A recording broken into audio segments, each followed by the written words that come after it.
Chapter 17. The old ship groaned as it landed and unfolded its cargo doors. Artificial light streamed briefly into Uli's eyes. As he adjusted to the scene, he saw that it was night here. Prisoners were streaming forward in lines towards the main gates. Kudurru released them one by one and pushed them off the ship.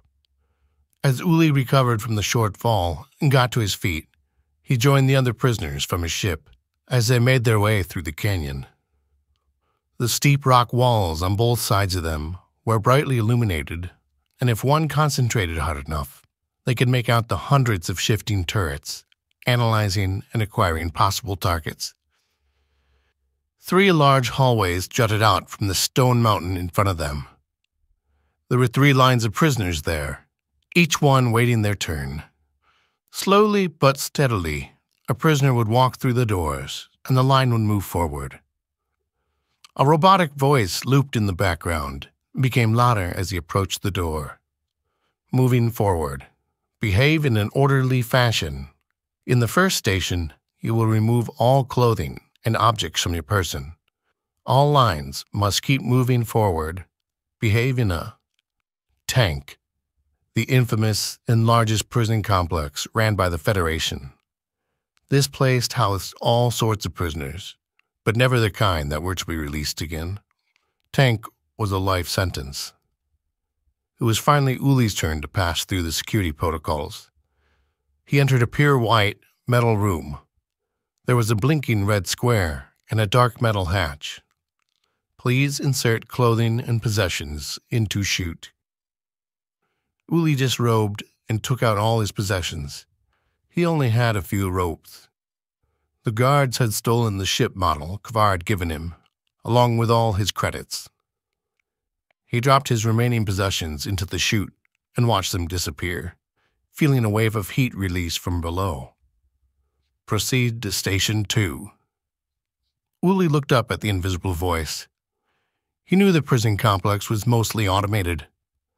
There were just a few living souls who worked in this place, and they never made contact with the prisoners. He walked into the next station. This room was a dark blue plastic. It had holes in the floor and caved downwards. Uli walked towards the center and was blasted by streams of water from all directions. It was hot and covered him in a purple foam. His skin experienced a slight stinging sensation, but it quickly faded once the shower was over and he was blown dry. Proceed to Station 3. The Sirak exhaled and walked into the 3rd station. Here, beams of red light passed over him, and machines spun around him 4 times. There was a moment's pause, and a green light went on above the next door. Proceed to Station 4. At Station 4, there was a large machine in the middle of the white room with a small tube. Place your arm in the tube. Uli did so and felt the tube clamp his arm down. There was a jerk and a sharp, quick pain as something slid into his arm. He took his arm out and looked over the spot, but only saw a burnt red scar. An electrical implant has been placed in your arm. Should you become disorderly or break any of the rules, you shall be punished. You have been warned. Uli looked around apprehensively. Retrieve the clothing from the table. There was a click as the tray opened and a plastic-wrapped pack of clothing slid out smoothly onto a metal table. Uli went over, opened the package, threw the plastic down the garbage chute, and put on the prisoner's robes.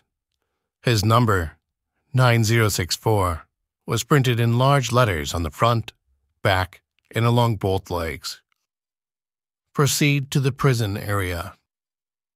Uli turned and walked down a narrow, brightly lit hallway before reaching a large, thick metal door, which opened automatically as he got close. He walked through the doorway and into a small, transparent antechamber.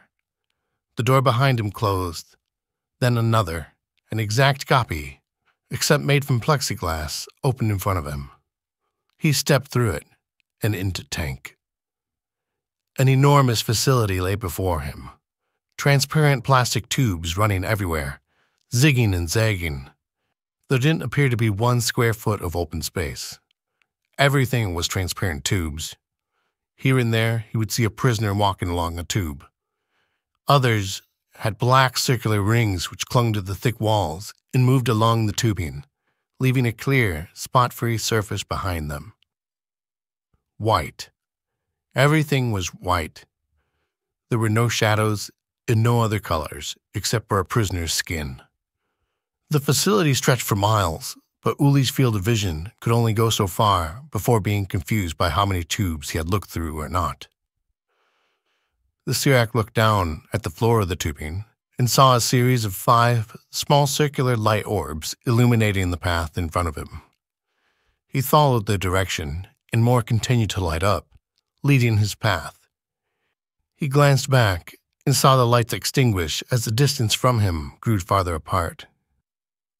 As he made his way following the lights, he looked at some of the other inmates.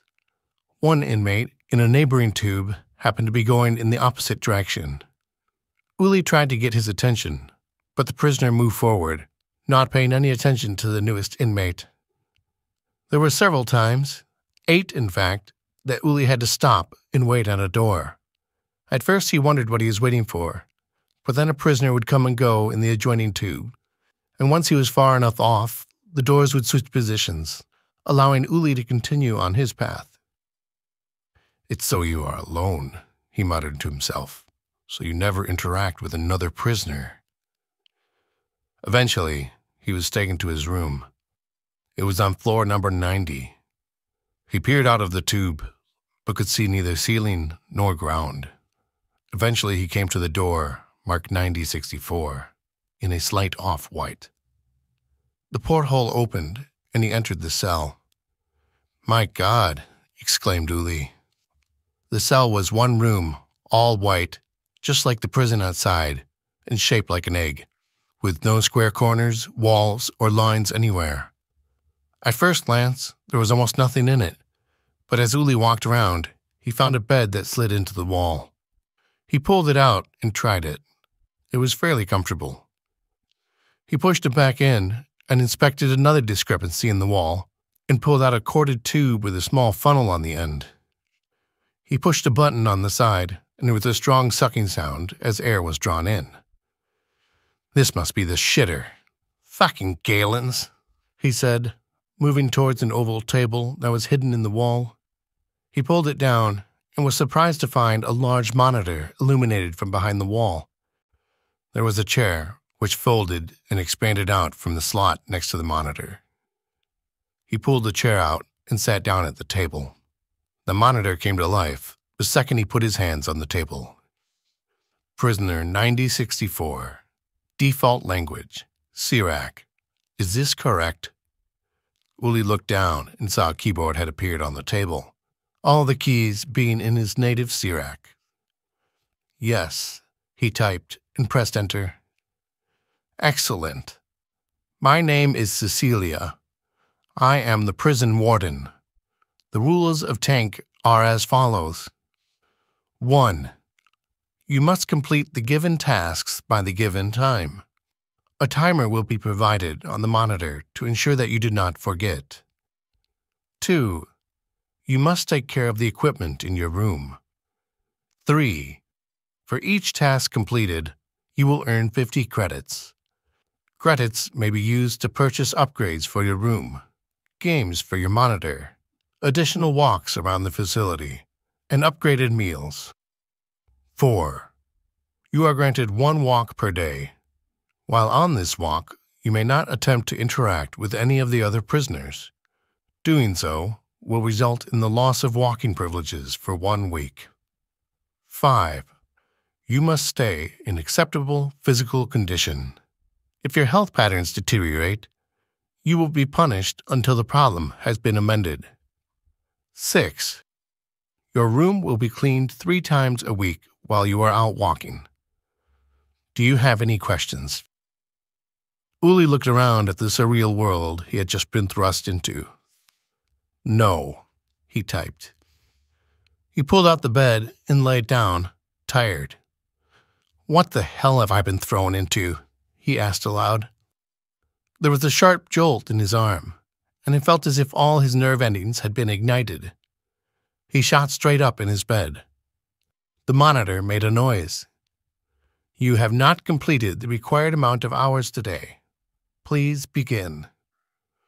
Uli went back to the table and sat down, a little shaken. What do I have to do? Prisoner 9064, your next task is to learn Revtar. Lesson 1. Background. The monitor switched to normal writing, which looked as if it was scanned from some book. Revtar is one of the 8 galactic standard programming languages. It is most commonly used in the galaxy Jace and was founded by the great Sirac, Georg Salrazier. It is an AI-assisted and oriented language. By learning to code in Revtar, one will be able to analyze large amounts of data, penetrate intermediate to advanced firewalls, intercept and decrypt intergalactic signals and communications, as well as many other uses. The primary use of this language is... Uli looked around, confused. What is this? What is going on? He got up and walked towards the door and gave it a try. Nothing happened. It didn't even budge. The big Sirac fell to the ground, wincing, as another electrical jolt ran through his body. He got up and made his way back to the table. The monitor continued where it left off.